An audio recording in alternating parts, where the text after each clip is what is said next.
So most of this day was actually spent figuring out some car problems. I had driven over 8,000 miles at this point, so I needed to get an oil change, tire rotated, and a few other things.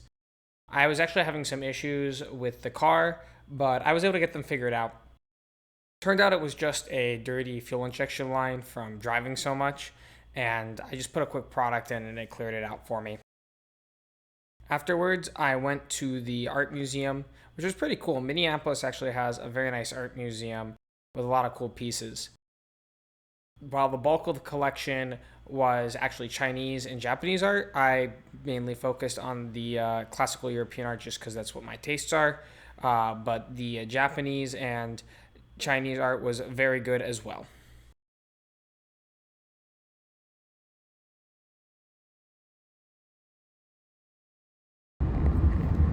Okay, so I just missed the sign, I think.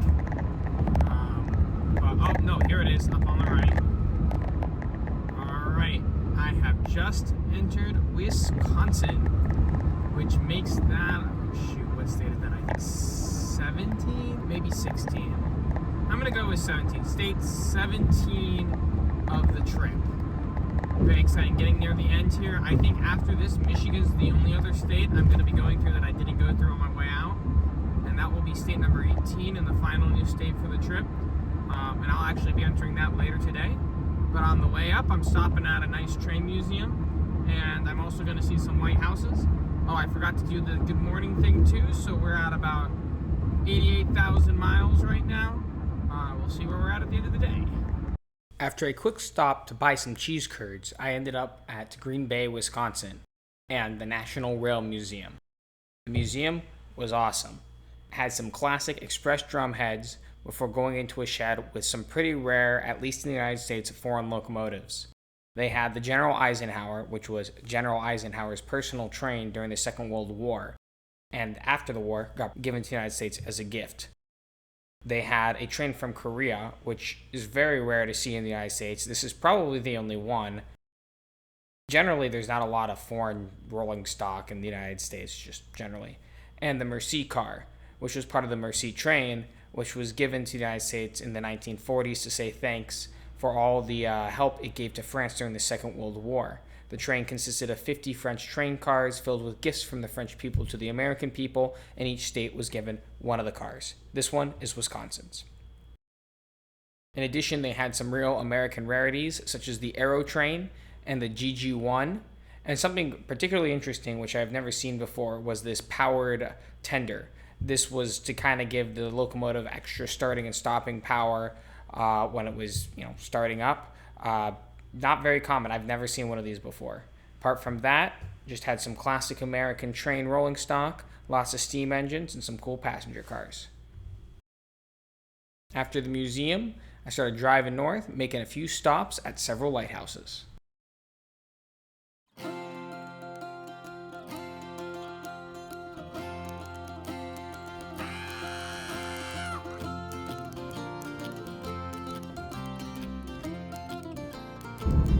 So, as I cross over this drawbridge, I will be crossing from Wisconsin into Michigan.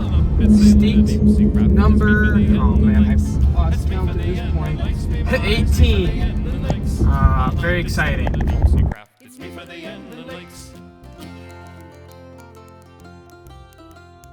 Get a berth that's really a berth, and jaw the skipper takes. No end, I swear it's a wonderful life. It's me for the Rolling Lakes. It's me for the Rolling Lakes, me boys, me for the Rolling Lakes. No end, I swear it's a wonderful life. It's me for the Rolling Lakes. The runs are short and the vessels are sound, and real men are the mates. They're men that can handle a ship. It's me for the open lakes. It's me for the open lakes, me boys, me for the open lakes. The men are men that can handle a ship. It's me for the open lakes.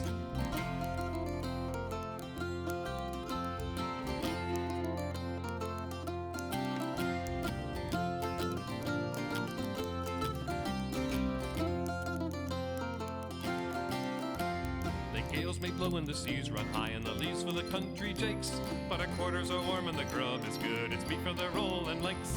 It's me for the Rolling Lakes, me boys, me for the Rolling Lakes. Our quarters are warm and the grub is good. It's me for the Rolling Lakes. $8 a day they often pay, much better than ocean crates. And when the season's done, all winter you bum. It's me for the inland lakes. Me for the inland lakes, me boys, me for the inland lakes. And when the season's done, all winter you bum. It's me for the inland lakes. After my drive, I arrived at Lake Superior and met up with Andrea. We had a quick dinner, caught up, and watched the sunset over Lake Superior.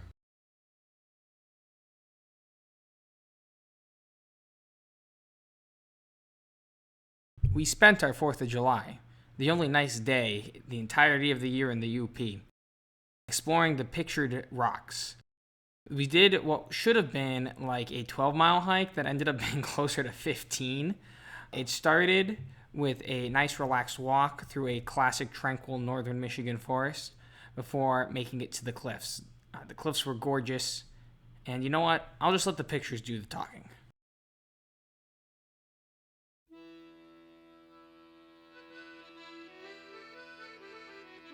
Come all me boys and listen now, a song I'll sing to you. It's all about the Bigler and all the jolly crew. In Milwaukee last October I chanced to get a sight of a schooner called the Bigler belonging to Detroit. So watch her, catch her, jump up on a juba-joo and give her the sheet and let her slide. The boys will push her through. You ought to seen us howling, the winds are blowing free on our passage down to Buffalo from Milwaukee. It was on a Sunday morning about the hour of 10. The Robert Emmet towed us out into Lake Michigan. We set sail where she left us in the middle of the fleet, and the wind beat from the south, and oh, we had to give her sheet. So watch her, catch her, jump up on a juba-joo and give her the sheet and let her slide. The boys will push her through. You ought to see us howling, the winds are blowing free on our passage down to Buffalo from Milwaukee. Well, the wind chopped round to the south, southwest and blew both I think I missed it. but suddenly through Lake Michigan, the big Yeah, do it again. Throw it like further, like just straight out. the foaming cloud, the dashing wave we fling, with every inch of canvas set a course to swing and swing. Don't So hurt watch yourself. her, catch her, jump up on a juba-joo and give her the sheet and let her slide. The boys will Yeah. push her through. You ought to see us Oh, that's a good howling, throw. the winds are blowing free on our passage Nice. down to Buffalo from Milwaukee. But the wind came round ahead before we reached the Manitous. $3.50 a day, it suited the Bigler's crew. From there unto the Beavers, we held her close and by. We kept her to the wind, me boys, as close as she would lie. So watch her, catch her, jump up on a juba-joo and give her the sheet and let her slide. The boys will push her through. You ought to seen us howling, the winds are blowing free on our passage down to Buffalo from Milwaukee.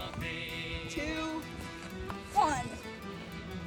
From Skillygalee to Wobble Oh, nice. Look over there. We Look might over there. have passed that big fleet if we don't. We're adding to the pile. We pushed them on big Go. roads, as nice you ever saw. 2, Out into Lake 1. Huron from the Straits of Mackinac. So Oh, watch no. her, catch her, jump it up on a shattered all right. juba-joo. Oh, yeah. Slide, the boys will push her through. You ought to see us howling, the winds are blowing free on our passage down to Buffalo from Milwaukee. Watch her, catch her, jump up on a juba-joo and give her the sheet and let her slide. The boys will push her through. You ought to see us howling, the winds are blowing free on our passage down to Buffalo from Milwaukee.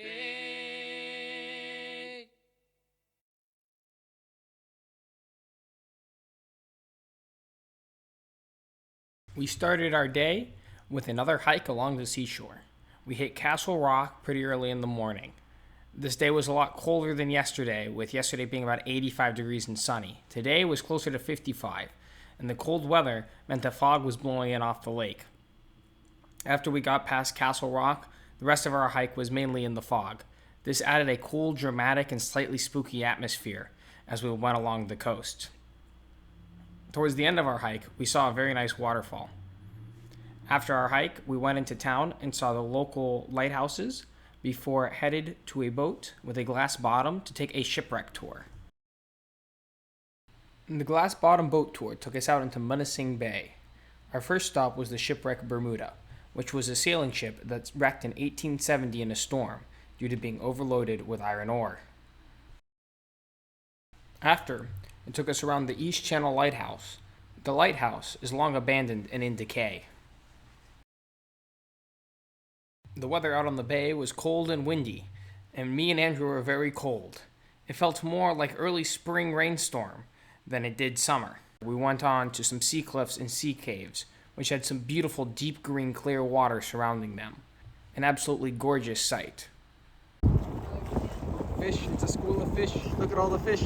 No, fish, come back. I wonder what kind of fish those are. I wonder if they're lean or are they humps? Humpers. The second wreck we saw was the Herman H. Hetler, which crashed on a reef in the late 1800s. Was stuck there for a while, unable to get off, and then was blown up by the Army Corps of Engineers due to being a navigation hazard.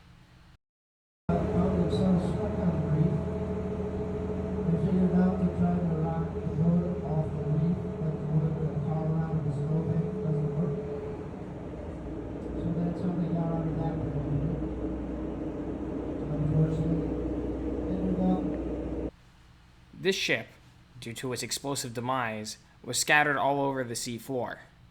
I really liked that you could see the old boiler and bathroom, or what was left of it, scattered down there, as well as all kinds of other parts of the ship. After exploring the second shipwreck, we headed back past the East Point Lighthouse, which by this point was covered in an eerie fog. It looked like the perfect setting for an episode of Scooby-Doo or a horror movie.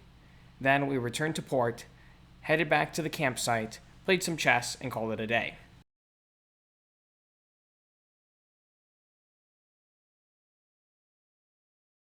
Alright, good morning. It's been a little bit since I remember to do one of these. Been hanging out with Andrea. We're driving from Picture Lake Rocks to St. Mary Dunes. Got about 9,350-ish miles in the car. About 100-ish from the last 2 days. And yeah, should be a good. On our way out of Munising, we stopped at the great metropolis of Christmas, Michigan, as well as the Grand Island Rear Range Lighthouse. Then it was on to Ausable Point and the Ausable Lighthouse, which was wonderfully preserved with all its outbuildings and a life rescue station. From there, we could see the Ausable Dunes looming in the distance.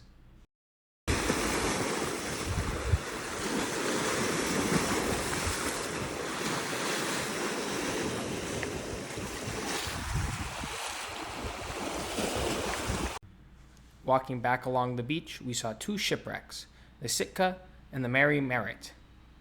After we got back to our car, we drove over to the Ausable Dunes and enjoyed the view from their towering heights. We were debating walking down to the beach, but it's always a lot easier going down a dune than it is coming up it, so we decided to skip for a bit today. After the dunes, we went to Grand Marais, checked out their pier lighthouse, spent some time on the beach hanging out in this cool lean-to that's out there, and then headed to the southern peninsula where we'd be camping for the evening.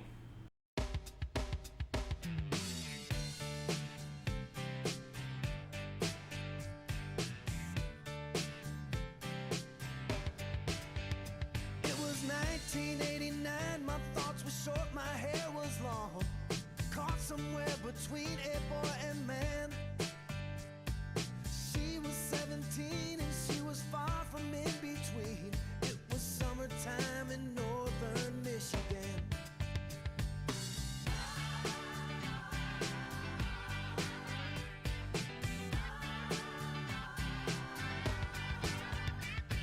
Splashing through the sandbar, talking by the campfire. It's the simple things in life, like when and where. Alright, we just pulled over on the side of the road. We're gonna go for a quick swim on our way. We're on in the UP still, on our way to St. Mary Dunes Beach. And we were trying different things, and we were smoking funny things, making love out by the lake to our favorite song, sipping whiskey out the bottle, not thinking about tomorrow, singing Sweet Home Alabama all summer. Passing from the upper peninsula to the southern peninsula, or lower peninsula. Singing Sweet Home Alabama all summer long. Catching walleye from the dock, watching the waves roll off the rocks. She'll forever hold a spot inside. Say hi, Andrea. Hi. Alright, we're in Lake Michigan right now. And now we're gonna walk underneath the Mackinac Bridge and stick our toes in Lake Huron.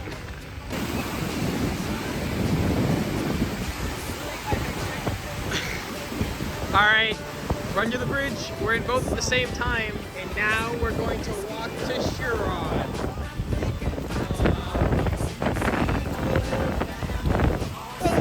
I'm out of the water. Boom, boom, boom, boom, boom, boom. We are in Lake Huron now.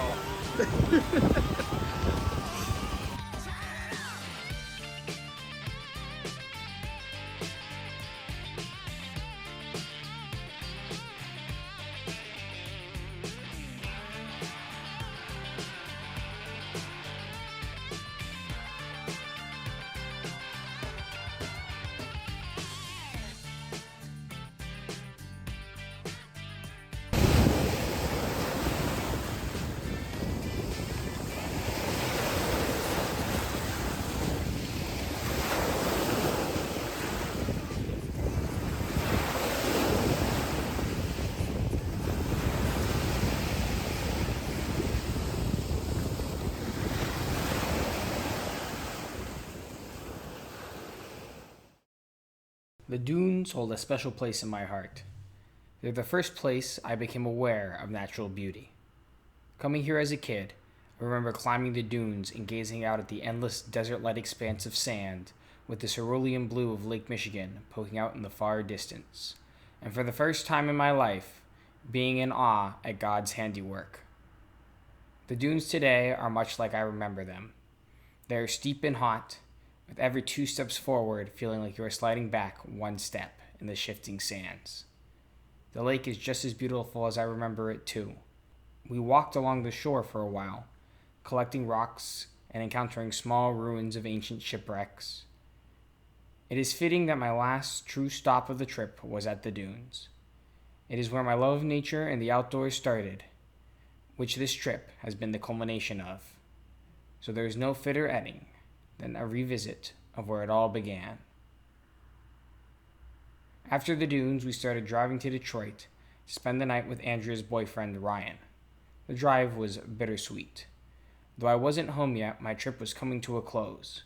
Tomorrow morning would bring the final leg to Pittsburgh and a return to normalcy. I was tired of traveling, so was looking forward to it.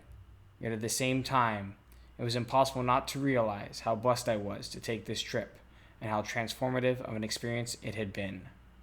As I drove and reflected on the last few days, I was hit with a wave of nostalgia. While the trip as a whole has been exploratory, with countless new experiences encountered, the last few days were familiar. The activities and sights were those of childhood summers, exploring the Michigan coast with my cousins and family. Though long relegated to memory, the joy, happiness, and life lessons of those summers are still fresh in my mind. Those years were the ones in which I grew up, my formative years. Looking at my map, I realized it was not much of a detour to visit my old childhood home. I decided to make the stop. How I felt is best summed up by my writings in the journal from that day. Just about everything had changed. Just about everyone in the neighborhood I knew growing up and their families had moved out. The neighborhood had expanded into the woods, and the road now made a complete circuit around the lake. The vacant lot next to our house just got absorbed by the yard of the massive house next to us. The only house that looked like it could still be inhabited by someone I knew was Zach's, which looked much the same as it did when I left. There was no sign of his family being home. He still had younger siblings that should be in high school, but they may be on their summer vacation. They are always out of town this time of year, traveling to some distant part of the country. Part of me wished to turn back time and at least see things as they were when I lived there, and better yet, get one last day of those glorious summers of my youth. Of course, that is impossible. And while that neighborhood will always exist in my mind as it did in the summers of the early 2010s, That is not reality anymore and never will be again. The neighborhood had changed, and what I knew now only exists as memories, never to be repeated. Of course, the temporality is what makes these times so special and gives them their beauty. Even the best of times, if repeated forever, will grow dull and meaningless. It is the shortest and transient nature of our lives that makes them worth living. As I left, I noticed one thing that made me smile. Though almost all had changed, one thing had not. The kids of the neighborhood running amok in the summer sun, blissfully unaware of how great and short these summer's days really are. I left the neighborhood, the laughter of children hanging in the air.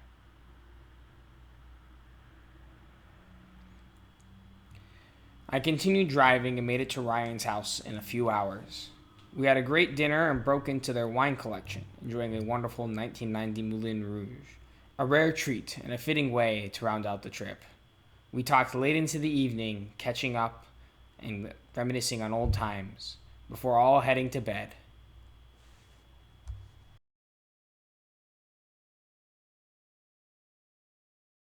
The last day of the trip was somewhat uneventful. I woke up, the latest I have in weeks, sleeping at Andrea's house, to the sound of Ryan outside mowing the lawn. Despite our late night the day before, he had woken up nice and early to get his chores done.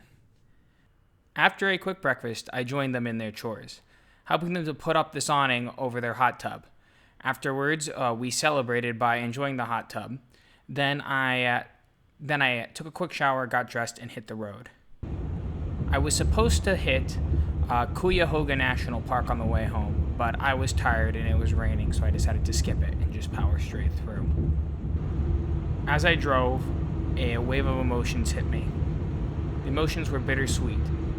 On one hand, I was ready to be done, ready to be home, and ready to see my family again. But on the other hand, I knew the adventure was coming to a close and that I'd probably never get another chance to do anything like this. So far, 2 years in the future, that has proven correct.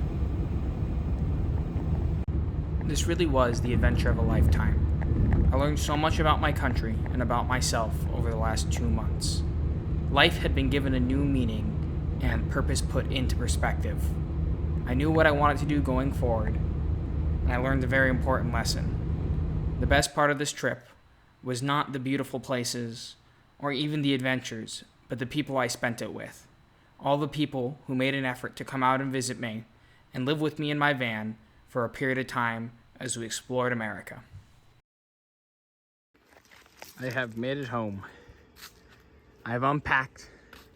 Well, not fully unpacked. All my stuff is just out of the van, but van is empty. You can see Bertha in her normal glory. You can tell she's not fully clean yet. I haven't cleaned the 6 weeks worth of gunk out of her. I have picked up most of the garbage and removed all the stuff. So the final total is over 10,000 miles. The specific trip thing can't handle more than 10,000 on the dial, so it's rolled over. So that final total is 10,218.6 miles. It's been weeks since I've seen my family. It's been weeks since I've seen most of my friends. I guess a lot of them came to visit, but it's been a while since I've seen them all in one go. It's been weeks since I've slept in my own bed, had consistent electricity, internet, or plumbing, or heat or cooling for that matter, considering how cold it was some of those days. That would have been nice. I've been eaten by mosquitoes. I've frozen it and sweated my ass off at night, but it's been a great time. That being said, the adventure is now over, and it's great to be home.